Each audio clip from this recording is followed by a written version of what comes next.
Hello friends, मेरा नाम है गौरव प्रताप सिंह और मैं आज आपके साथ शेयर करने वाला हूं वो एक कॉमन इंजरी के बारे में सॉल्यूशन जो आप सभी ने आई एम श्योर कभी ना कभी जरूर फेस किया होगा।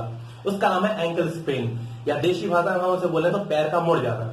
कल शाम को मैं छत पे चढ़ा और जब वहां से उतर रहा था तो मेरा अचानक से एंकल मुड़ गया और उसमें सूजन आ गई और उसमें तेज दर्द होने लगा।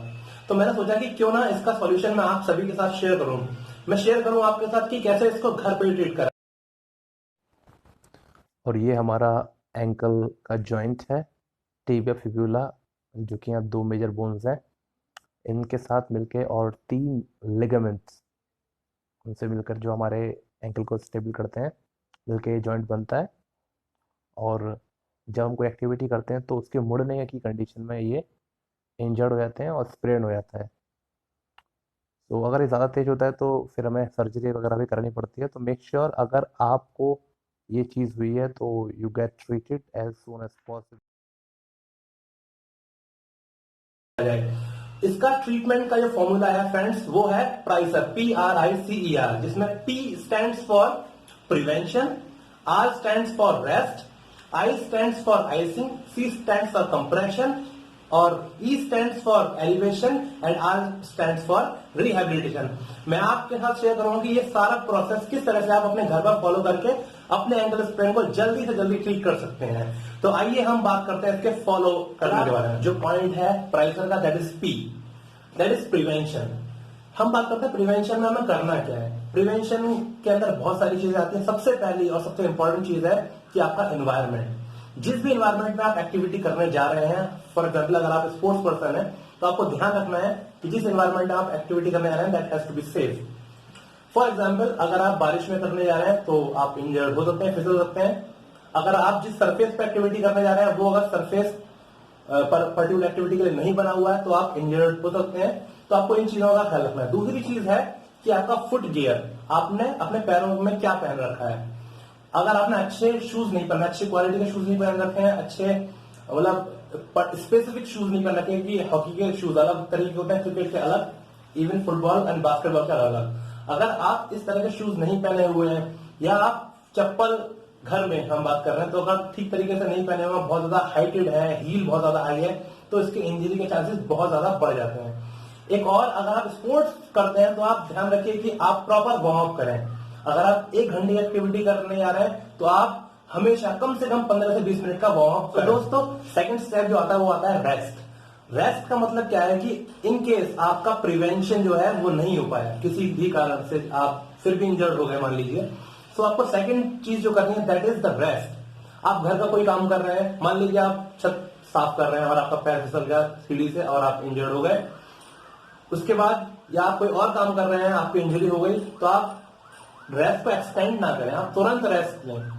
होता क्या कई बार कि हम रेस्ट नहीं लेते, उसके चक्कर में हमारी इंजरी और वर्ष होती चली जाती है और वर्ष होती चली जाती है और फाइनली हमें डॉक्टर के यहाँ जाना पड़ता है और हमें हजारों हजार रुपए खर्च करने पड़ते हैं अपने इलाज के लिए। उससे अच्छा है कि आप तुरंत रेस्ट लें और अपना इलाज जो है, ट्रीटमेंट जो है। तो फ्रेंड्स, नेक्स्ट स्टेप है हमारा आइसिंग। आइसिंग के लिए मैंने लिया कुछ अपने फ्रिज से बर्फ और मैं इसको क्या करने वाला हूँ, डायरेक्ट अपनी स्किन पे अप्लाई करने वाला हूँ।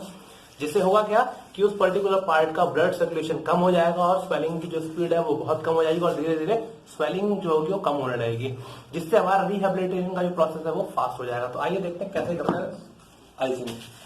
आप डायरेक्ट आइसिंग आइस लीजिए और एक पॉली बैग में बंद करके आप उसको एक पर्टिकुलर पार्ट पे जहां पर आपका स्प्रेन है, जैसे कि मेरे एंकल में स्प्रेन है तो मैं वहां पर अप्लाई कर सकता हूँ। आप ज्यादातर जो स्प्रे होते हैं वो हमारे आउटर एंकल में होता है जो कि यहाँ पर है। हाँ, तो हम इसको आइस को यहाँ पर लगा सकते हैं और अगर आपके इंटरनल एंकल में हुआ तो आप यहाँ भी ला सकते हैं, कहीं भी, मतलब जहां पर आपके स्वेलिंग है उस पूरे पार्ट में आप इसको अप्लाई कर सकते हैं। आप इसको 10 से 15 मिनट के लिए दिन में 2 से 3 बार करेंगे तो आपकी स्वेलिंग जो होगी धीरे धीरे कम होने लगेगी और जैसे ही आपकी स्वेलिंग कम होगी आपका रिहेबिलिटेशन या मैं कह सकता हूँ कि आपका प्रोसेस है वो फास्ट हो जाएगा। तो नेक्स्ट स्टेप जो है इसके लिए वो है कंप्रेशन। कंप्रेशन कैसे किया जाए, आप सभी ने ये चीज अपने घरों में बहुत ज्यादा कॉमनली देखी होगी। इसको हम इंडिया में गरम पट्टी बोलते हैं या इसको हम इलास्टिक बैंडेज भी बोल सकते हैं। अब क्वेश्चन ये आता है को इसको सही तरीके से रैप कैसे किया जाए आपके एंकल पे। I will teach you how you should do this. Settle down on a chair and first you have to start from just above the ankle and आपको 50% इसको एक्सटेंड करना है, 100% नहीं, वरना पूरा लूज छोड़ना है, 50% एक्सटेंड करना है and then you have to start. आपको 2 बार यहां रैप करना है एंड मेक श्योर आप कम से कम इसका हाफ सेकेंड टाइम में रोटेट करें and then third time you have to go down. आपको 50% कंप्रेशन रखना ही है, ये चीज हमेशा ध्यान रखिए and then you make sure 50% यानी कि ये इसका हाफ जो है, this is the line this is mark है, तो आपको ये चीज हमेशा ध्यान रखनी कि ये इसके ऊपर आएगा।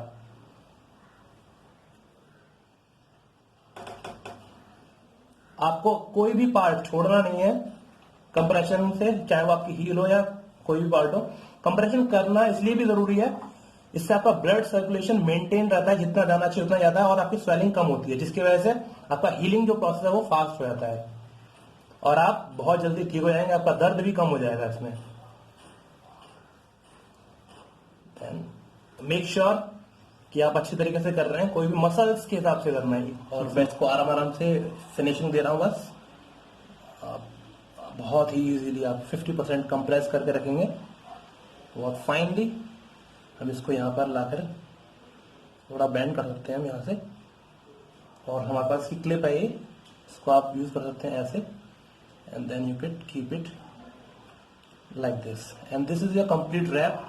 ये हो चुका है, इसकी वजह से आपको बहुत नेक्स्ट स्टेप जो है वो है एलिवेशन। हमें एलिवेशन क्यों करना चाहिए और ये एलिवेशन होता क्या है? एलिवेशन का होता है किसी भी चीज को थोड़ा ऊंचा उठा करके रखना।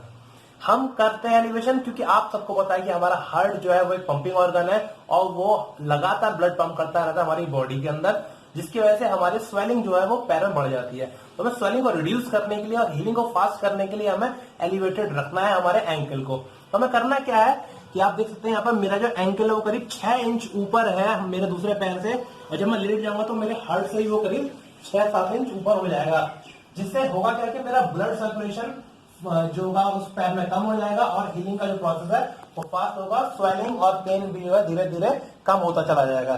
सो I have to keep this in mind also. So friends, अब हमारे प्राइसर का है लास्ट स्टेप, जिसको बोलते हैं हम रिहैबिलिटेशन। रिहैबिलिटेशन का मतलब होता है टू रीस्टोर द मूवमेंट। हमारे चोट लगी, स्प्रेन हुआ है एंकल में, और अब हमें उसको नेचुरल मूवमेंट को वापस लेकर आना है।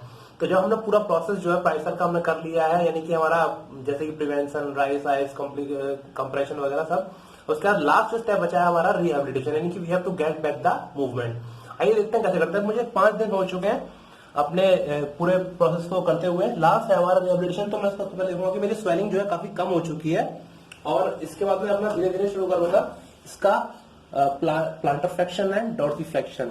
थोड़ा धीरे धीरे इसको एक्सटेंड करूंगा, धीरे धीरे, इस पर ज्यादा फोर्स नहीं अप्लाई करना है मुझे, और धीरे धीरे एक तरह का ये this is the kind of physiotherapy. आप फिजियोथेरेपी कर रहे हैं एंड आप धीरे धीरे इसको लोड लेकर आएंगे अपने पैर पे, हल्का सा वजन डालेंगे इस पे and then you will lift the heel, let it go down, धीरे धीरे ऊपर लेकर आएंगे एंड डाउन। थोड़ा दीवार का हेल्प लेकर के आपको इन्वर्जन और रिवर्जन भी कर सकते हैं एंड देन रोटेशन करते हैं क्लॉकवाइज एंड एंटी क्लॉकवाइज। आपको धीरे धीरे इसका रोटेशन करना है एंड देन आप धीरे धीरे मूवमेंट को स्लोली अपना बिगिन कर सकते हैं। सो इस तरह से अगर आप अपना पूरा प्राइसर फॉलो करेंगे तो आप डेफिनेटली अपनी जो हेल्थ है, अपने एंकल की हेल्थ को जल्दी से जल्दी आप वापस पा सकेंगे और अपने दर्द से छुटकारा पा पाएंगे। So with this, I would like to sign off.